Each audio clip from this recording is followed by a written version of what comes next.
सोहे, लेकिन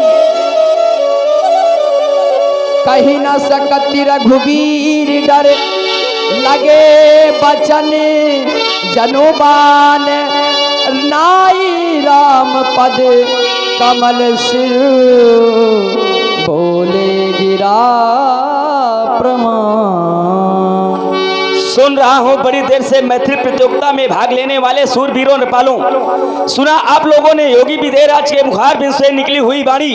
इन्हें योगी कहते हैं, इन्हें ज्ञानी कहते हैं, जिनके पास स्वयं यम, नियम, प्राणायाम, प्रत्याहार, ध्यान, धारणा, आसन, समाधि, अष्टांग योगों में विजय प्राप्त करने वाले योगी राशिराव ध्वज। इन्हें राजा भी कहते हैं। राजाओं में 4 नीतियां होती हैं, साम, दाम, दंड, भेद।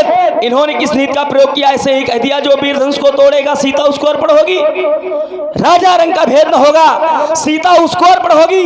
परंतु जब मैं विचार करता हूं, दृष्टिपात करता हूं, तो पाता हूं यहाँ पर कोई 100 वर्ष का राजा बैठा है, कोई 500 वर्ष का राजा बैठा है, कोई 1000 वर्ष का राजा बैठा है। यदि कोई 1000 वर्ष का राजा इस अजगों का खंडन कर दे तो क्या आप अपनी पुत्री का विवाह उसके साथ में कर देंगे? फिर मैं यहाँ की स्थिति देख रहा था। यहाँ की स्थिति क्या बनी थी?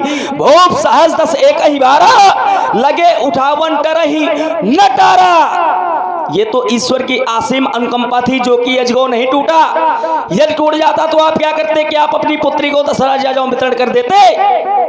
कह रहे हैं, करूं मैं अब किसका विश्वास? नहीं पुराई विधि ने आस। अरे राजा जनक, जब तुम्हारी पुत्री विधाता की सृष्टि में है ही नहीं, तो आस कैसे पूरी होगी? आपकी पुत्री है क्या? आदि शक्ति जय जग उपजाया, सोई अवतर्यों मोर हमाया। और उस माया के लिए वर कैसा होना चाहिए? क्योंकि कन्या के अनुकूल वर होना चाहिए। उसके लिए आप प्रकट भय विधि न बनाए, बिन पक चले सुनाई बिन काना, ऐसे वर की खोज करनी चाहिए। प्रत्येक पिता जब अपनी पुत्री का विवाह करता है तो 3 चीजें देखता है। जो घर बर कुल होई अनूपा, तो करी विवाह सुतहि अनुरूपा। आपने क्या देखा? घर देखा, बर देखा, कुल देखा, ऐसे ही प्रण कर लिया, जो वीर धनुष को तोड़ेगा सीता उसको अर्पण होगी। इसके साथ साथ दोषारोपण भी कर रहे हैं, कह रहे वीर विहीन मही मैं जानी। अरे राजा जनक, विचार तो किया होता। जिस पृथ्वी को बताया गया, ये पृथ्वी, ये वीर भोग्य वसुंधरा, ये पृथ्वी कभी वीरों से विहीन नहीं हो सकती, वीरों से खाली नहीं हो सकती। विचार करता हूं, तुम्हारे घर में स्वयं वीर है, वीर नहीं बल्कि वीरांगना है, जिसने कि अपनी 60 वर्ष की आयु में अपने बाम हाथ से इस अजगो को उठा लिया। क्या वह वीर नहीं है? फिर विचार करता हूं, जिस दिन इस पृथ्वी पर वीर न होंगे तो इस धरती माँ का क्या होगा? कोई परदेसी राजा राज करे तो फिर भारत माँ का क्या होगा? यदि छोटी छोटी सरिताएं, वो छोटी छोटी सरिताएं पापों को धो दे तो गंगा माँ का क्या होगा? कोई परदेसी राजा राज करे तो इस भारत माँ का क्या होगा? आपने हमारा नहीं बल्कि हमारी जात का अपमान किया है, वीरों का अपमान किया है, क्षत्रियों का अपमान किया है, वीरत्व को चुनौती दी है। आप हमारा हम अपमान करते तो हम सहन कर लेते, परंतु सहन करें क्यों? सहन करे वो जो तुम्हारी राज्य में रहता हो, सहन करे वो जो कानों से बहरा हो, सहन करे वो जो तुम्हारा दिया हुआ खाता हो। क्यों हम भी रहें?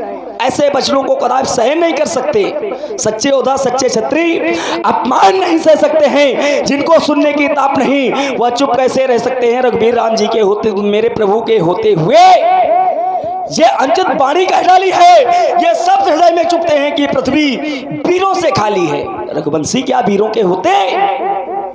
रघुवंशी क्या वीरों के होते? ऐसा भी कोई कहता है, मिथिलाधिराज का यह भाषण ये बच्चे बच्चे को खलता है। अरे जनक, तुमने कहे जो बहन, वो हृदय पर तीर बैठे हैं, ये जिगर को तोड़ बैठे और कलेजा चीर बैठे हैं। रहेगर जानकी कुंवारी, अगर तुम्हारी पुत्री कुंवारी रह जाए तो क्या हमें दुख नहीं? हमें भी दुख है। रहे अगर जानकी कुंवारी, हमें क्या दुख नहीं इसका? अगर तुम हो दुखी राजन तो देखो हम भी दिलगीर बैठे हैं। ये अभी तलवार चल जाती ना होते कर यहाँ रकबर, क्योंकि देखो हजारों वीर कर नंगी लिया शमशीर बैठे हैं, लाहू का घोंट पीकर आज रह गए ये रघुवंशी। न मानो पूछ लो इनसे यहाँ जो वीर बैठे हैं। दिखाता वीरता में आज अपनी ये इस स्वयंवर में, मगर मैं क्या करूं? ये सामने रघुवीर बैठे हैं। सुनो राम रघुवंश मणि रघुनंदन रघुवीर, इन अपमानों ने किया मुझको आज अधीर बैठे राज समाज में। जज्जस कहा दे तत्तस रागो इस दास की, फरके सिगरी दे रघुवंशी माँ जाकू होई। तेई समाज अस्काहे न कोई, कही जनक जस अंशुत बानी विद्यमान रकुल मंजानी। सुनो भानुकुल पंकज भानु, कहा स्वभाव न कछ अभिमानू। मैं केवल अपना स्वभाव बतला रहा हूं, अभिमान नहीं कर रहा। आप अपने लक्ष्मण के स्वभाव को जानते हैं, आप अपने लक्ष्मण के प्रभाव को जानते हैं। मेरा स्वभाव है कैसा? मेरा स्वभाव तो ऐसा है, अपमान न मुझे गवारा है। मेरे स्वामी का कोई अपमान करे, वीरों का कोई अपमान करे, वीरत्व को कोई चुनौती दे, स्वीकार नहीं है। मेरा स्वभाव तो ऐसा है, अपमान मुझे गवारा है कृपा गुरु के चरणों की, बल और प्रताप तुम्हारा है। अभिमान त्याग कर कहता हूं प्रभु, आदेश मात्र आपका पाऊं मैं, तो फिर इस धनवा की क्या है प्रसाद? ये सारा ब्रह्मांड उठाऊं मैं, फिर कच्चे घड़े समान से पल भर में तोड़ डाल डालूं। गाजल या मूली की नहीं, चुटकी में फोड़ फाड़ डालूं। ये जल को थल थल को जल कर दूं, लाऊं वो उतार कर तारों को सुरमे की तरह पीस डालूं। इन पृथ्वी और पहाड़ों को कहां स्वभाव का मानूं, जो तुम्हारा शासन पाओ।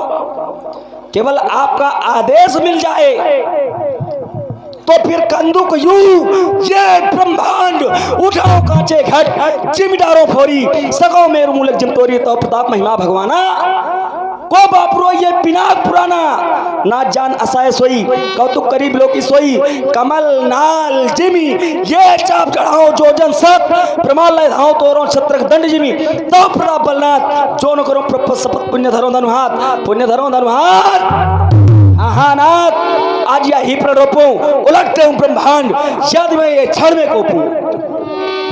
लखन सकोप बचन जे बोले, जैसे ही लक्ष्मण जी की ऐसी बातों को सुना तो सारा ब्रह्मांड हिल गया। और सयनई रघुपति लखन ने मारे, प्रेम समेत निकट बैठा।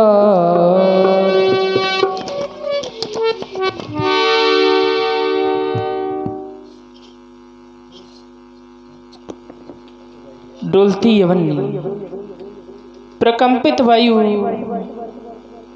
इन धराधीशों के मध्य निर्णय सुनाया अपना राजा जनक जी ने।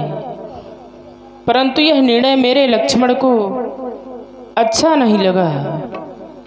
और अच्छा भी कैसे लगे, क्योंकि लक्ष्मण एक वीर है, परंतु अपार उदत की शोभा उत्ताल तरंगों से नहीं, वरन विनाशशीला से उफनते हुए बड़े बड़े महानदियों को आत्मसात कर लेने से है लक्ष्मण।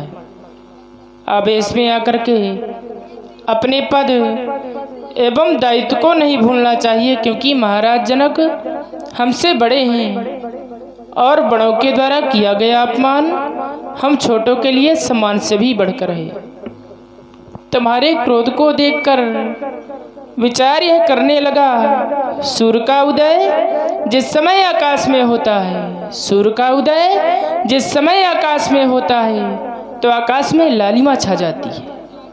और लालिमा इस बात का द्योतक है कि अब सूर्य उदय होने वाला है। क्रोध के कारण तुम्हारा संपूर्ण शरीर जो लाल हो चुका है, वह मानो इस बात का संकेत है कि अब शीघ्र ही सूर्यवंश का सूर्य उदय होने वाला है। अतएव लक्ष्मण अपने क्रोध को शांत करके अपना स्थान ग्रहण करो, शांत हो जाओ भैया।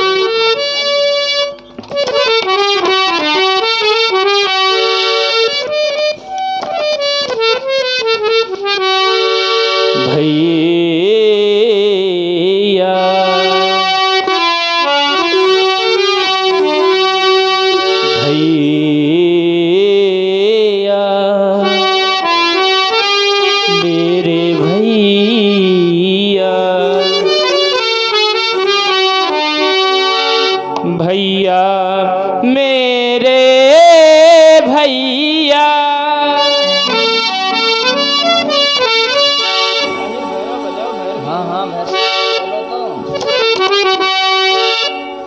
भैया हो मेरे भैया,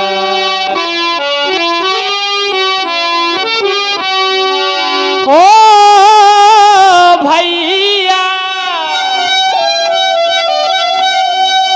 भैया भैया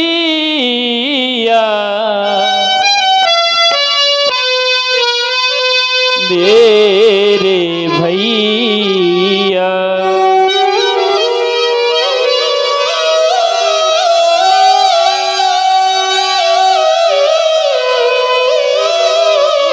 आज बड़े ही क्रोधित नजर आ रहे हैं, इतना क्रोध मत करो लक्ष्मण। हो बोलो वचन ऐसे ना मेरे भैया, बोलो वचन ना बोलो, बोलो वचन ऐसे ना मेरे भैया। भैया वो भैया, भैया वो भैया, भैया वो भैया, भैया वो भैया।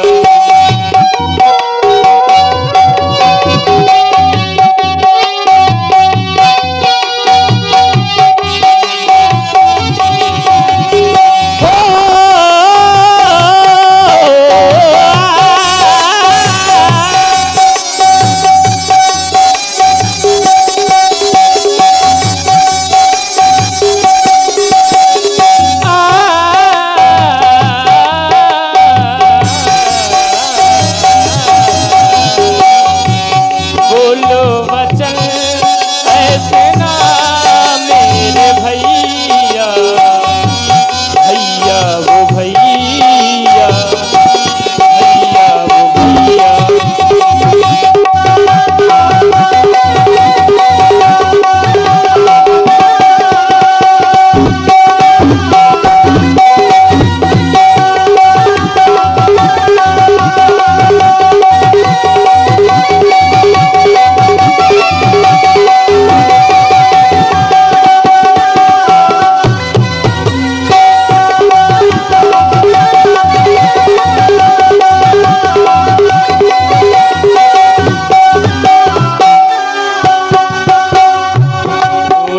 पिताजी रोती है माता, रोते सभी हैं रूठा विधाता।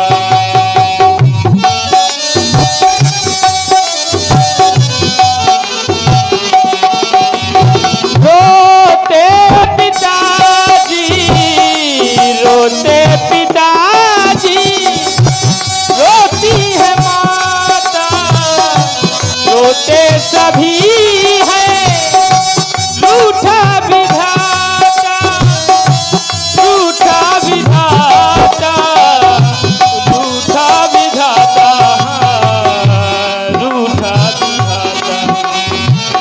दुखी मन को दुख में हो, दुखी मन को दुख में डुबावो न भैया, भैया वो भैया, भैया वो भैया।